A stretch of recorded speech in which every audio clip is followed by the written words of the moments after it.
মিজান নামে একটা ছেলে, যার 21 বছর বয়স, প্রতিদিনের মতো আজ সে বিছানায় শুয়ে আছে, ঘুম আসছে না। সে মনে মনে ভাবছে আজ সারাদিন কি কি কাজ করেছি। তার সকাল থেকে রাত পর্যন্ত উল্লেখযোগ্য কোনো কাজই সে খুঁজে পেল না। সে মনে মনে ভাবছে আজকার দিনটা আমি নষ্ট করে ফেললাম। আজ সারা দিনে উল্লেখযোগ্য কোনো কাজই করতে পারিনি, শুধুমাত্র স্মার্টফোন ইউজ করা ছাড়া। এই বিষয়টা মিজানকে একটু কষ্ট দিচ্ছে। এই একদিন দুই দিন করে মিজানের সময় চলে যাচ্ছে, আস্তে আস্তে বয়স বাড়ছে। তো মিজান মনে মনে বলছে কাল থেকে আমি নিজেকে শুধরে নিব, অতীতের আমি থেকে বেটার হব।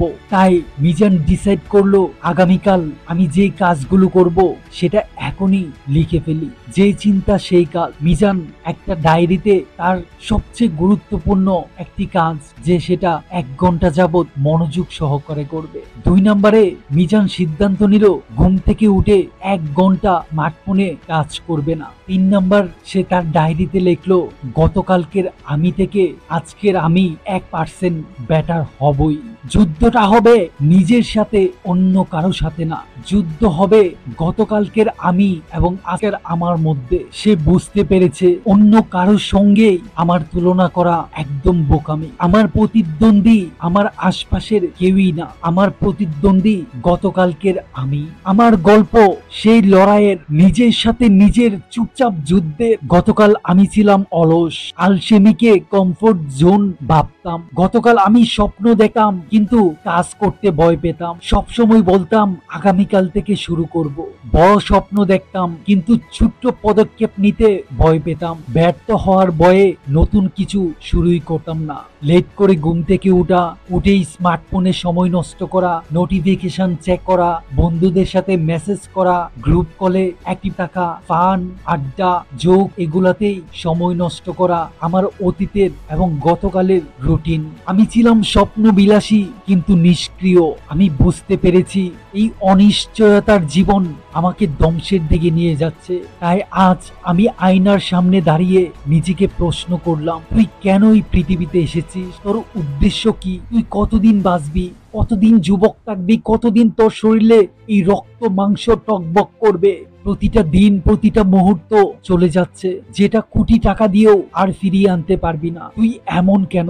এই লড়াইটা বাহিরের কারো সঙ্গে না, এটা শুধুমাত্র তোর ভিতরের শত্রুর বিপক্ষে, তোর সন্দেহের বিপক্ষে। এই যুদ্ধটা তোর আলসেমির বিরুদ্ধে। তাই আমি আজ ডিসাইড করে নিলাম 30 মিনিট হাঁটবো। আজকে যে কাজটা শুরু করব সেটা আমি সময়ের মধ্যেই সম্পন্ন করব। প্রতিদিন নিজের সাথে কিছু সময় ব্যয় করব উইদাউট স্মার্টফোন। প্রতিদিন ঘুমানোর আগে আমি আমার ডায়েরিতে লিখব আজ কি কি শিখলাম। আজকের আমি সেই মানুষ না যে গতকাল ছিল। আমি এখনো নিখুঁত না, কিন্তু আমি এখন আগের চেয়ে ভালো। আজকের আমি ভয় পাই না, ভয় পেলে থেমে যায় না। ব্যর্থ হলে আবার উঠে দাঁড়াই। ব্যর্থতা থেকে শিখতে চেষ্টা করি। কোনো কাজ কালকের জন্য ফেলে রাখি না। প্রথম স্টেপ ভুল হতে পারে, তারপরেও শুরু করে দেই। নিজেকে বিচার করি, অন্যকে না। অন্যকে নিয়ে সমালোচনা করার মতো এত সময় আমার নেই। আজকের আমি জানে অগ্রগতি মানে পূর্ণতা না, বরং একটু একটু করে ভালো হওয়া। আমি শুধু গতকালের আমিকে হারাতে চাই। আমি নিজের সাথে একটাই প্রতিজ্ঞা করেছি, গতকালের চেয়ে 1% বেটার হব, 1% নিজেকে ইমপ্রুভ করব। গতকাল আমি একটা পুশ আপ দিয়েছিলাম, আজ 2টা দিব। গতকাল 1 পৃষ্ঠা পড়েছিলাম, আজ 2 পৃষ্ঠা পড়ব। আজ আমি নিজেকে প্রশ্ন করি, আমি কি গতকালের চেয়ে 1% বেটার হয়েছি? যদি উত্তর হ্যাঁ হয় তাহলে আমি জয়ী, যদি উত্তর না হয় তাহলে আমি সচেতন।